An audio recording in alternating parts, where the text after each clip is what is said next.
on the Peeping Sundays. Make sure y'all go and watch the Peeping Sundays because I go through and I rewatch everything that I'm a part of, right? I look at all of the different channels, all of the different platforms, everything that everybody is paying attention to. I am very much paying attention to. I may not jump in. I may just be monitoring it just in case I have to throw somebody off the panel or something like that. But in a general sense, um, I'm paying attention to most of the things that's happening across the internet that I am a part of, right? And one of the conversations that I seen happening, specifically on the Peeping Sundays last week, was a woman battling a whole panel and a bunch of men on the idea that men, single men with no children that are successful, have to specifically or should go about taking care of single mothers. Let me give a shout out to Halisa Tambuzi, sent the $20 for a cup of coffee on Cash App. I appreciate you, Talisa or Halisa. I appreciate you. Also, shout out to Mick on Cash App with the 10 ball. Says for the shout out. Shout out to Mick. I appreciate you for holding us down, Mick. Also, Aaron says, is Disney back in your good graces? No, I'm not a fan of Disney. I am not investing in Disney. I think that Disney is a disaster of a company right now, and you see that with their balance sheet and what it is that they're going through. I think that they have a ton of debt. They're overloaded with debt right now, and they're going woke, and so they're going broke. And you're seeing that reflection in a lot of the different content that they're putting out that people are not necessarily rocking with. Yes, Avatar is going to make a lot of money, but all of they subsidiaries and them holding on to a bunch of assets in order for them to block Comcast from getting the whole Fox deal and then them having to divest from it while still taking on $14 billion in debt on top of the debt that they already had is a bad do. But even I fall victim to my family's desires. And when my daughter and my wife says, "Oh, daddy, we want to go to Disney World for our birthday," sometimes you acquiesce. Sometimes you acquiesce, Anton. But again, let's get back to the original conversation. Single mothers, right? I believe that it is a hard ask for any man. And I'm not really sure how this became a cultural norm, how we started saying that men should advocate on the behalf of single mothers or that we should even take on single mothers. Now, listen, if you are a single mother and you able to finesse a man in order to be able to take care of your kids, especially if you got more than one, shouts out to you. Congratulations, you won at life. You was able to get your slut off, have your cake and eat it too, and not necessarily have to marry your baby daddy. As a matter of fact, I think that you not only won, you finessed the game because now you can get your baby daddy to pay child support and you can get another grown man to be able to take care of your munchkins. Hats off to you for finessing the game. I think that you are absolutely the finesse queen. You are the finesse queen. But I personally, and I don't care what the community is doing, I don't care how many kids that you think you can fix. I think it's very, very, very unfair to start putting the onus and start requiring men that went about doing it the right way to have to subject themselves to something that they never participated in the first place. As a matter of fact, how is it any different from us requiring people that went to school, took care of business, didn't take out student loans, went to work every day and worked their butt off, wasn't given a handout, but worked their butt off in order to get into the top 1% to have to pay more taxes for people that never even cared and slacked off in school and didn't do what they were supposed to do in order to make sure that we continue to support all of these social programs and we raising taxes on the rich people?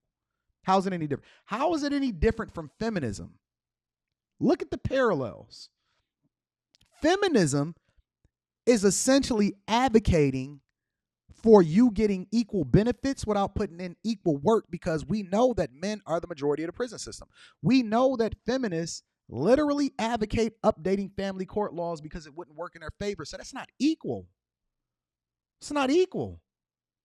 We know that men have to suffer. They sacrifice their families. They're sacrificing their time. They're sacrificing their health in order to build this brand, this legacy. They do the most dangerous jobs. But then we want to sit here and say, well, you deserve, even though you didn't put in the work for it.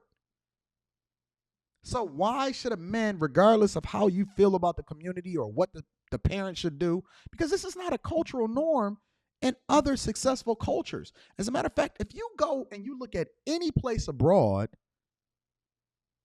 If you go and you look at any place abroad, now listen, I'm not down in single mothers. I'm saying that the same way that we have to take personal responsibility and ownership of our situation, it extends to you too. You are required to take ownership of whatever circumstance that you placed yourself in. If you opened your legs and you had a kid out of wedlock, own it. If you decided that you didn't vet effectively and you decided to get out of the situation that you took a vow to and you married and had a kid, own it. You don't deserve love. Who told you that? You don't deserve water. You don't deserve anything. You get what you earn. You eat what you kill. That's true equality.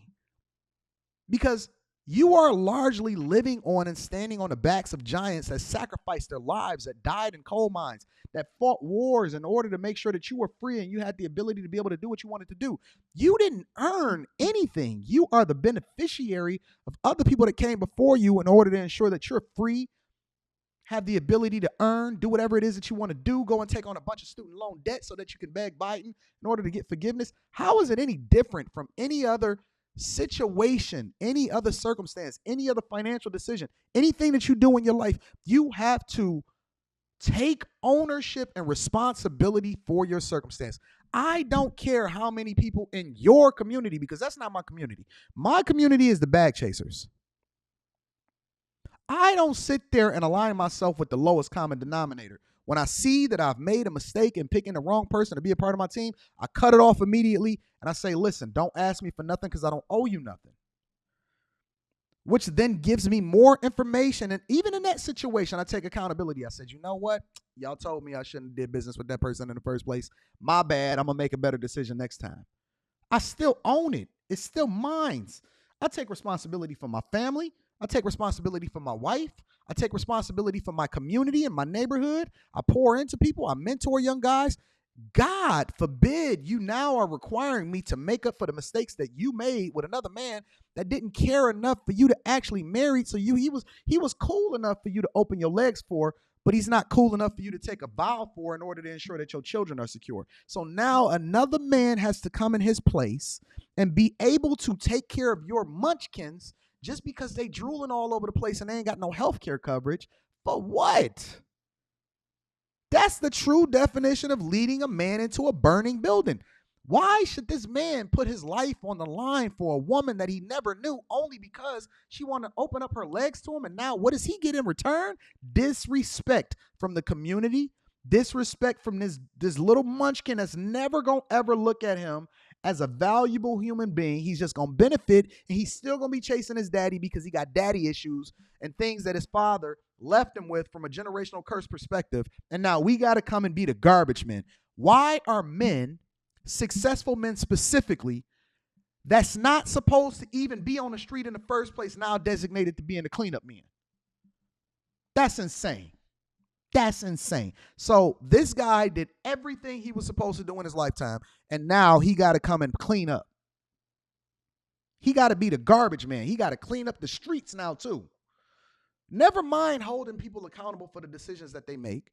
Never mind the idea that when you start to change the narrative of not allowing people to recover without taking ownership and personal responsibility for their situation, you're not actually fixing the community. You're creating an environment where it's okay for people to make a mistake in their mind. In reality, it was intentional because they knew what they was doing when they opened up their legs. They knew what they was doing when they was messing with the wrong dude. They knew what they was doing when they took out that student loan debt. They knew what they was doing when they was out here busting it down. And so now another person that when you were out partying, they were in the house studying. When you was open up in your legs, they was out being celibate. When you was out here being the devil's keeper, they was out here praising the Lord, and now he has to come and clean up your mess. How is that fair? How are y'all trying to justify the idea that we, the good ones, are supposed to be the cleanup men? Now we got to put our lives on the line for the people that didn't actually care about themselves enough to do the right thing. How does that make sense? How is that making people take responsibility and ownership of their actions? And more importantly, what message is it sending to the next generation? How are y'all justifying this? How are y'all making sense on this? I'm going to be honest with y'all. I seen a bunch of men on Lapeef and Sundays that I actually rock with. I rock with Hank. I rock with Bruiser. I rock with a lot of different people on that panel. I seen a woman that washed y'all, that wasn't even from the Lapeef network, that came on the panel and was washing y'all. She was more of an advocate for men than the men that were on that panel that day. Y'all are nuts. Y'all are crazy. Y'all are insane. And now I know how the liberal train continues to recruit people for whatever it is that they got going on, especially from a Democratic perspective, because it's no reason, it's no justifiable reason, it's no way you ever gonna convince me. You're not gonna be able to beat it into me. Listen, if we were slaves today and we were on the plantation and you said, Anton, I'm gonna whip you until you in submission, either you get whipped or you die, but you got to go over there and marry that single mother. Take my life. Take my life, Lord. I'm gonna just give up the ghost. Ain't that what they say in church? Just give up the ghost. Just take it. Take my life. I'm out. I'm out. I'm not built like that. I'm not doing it.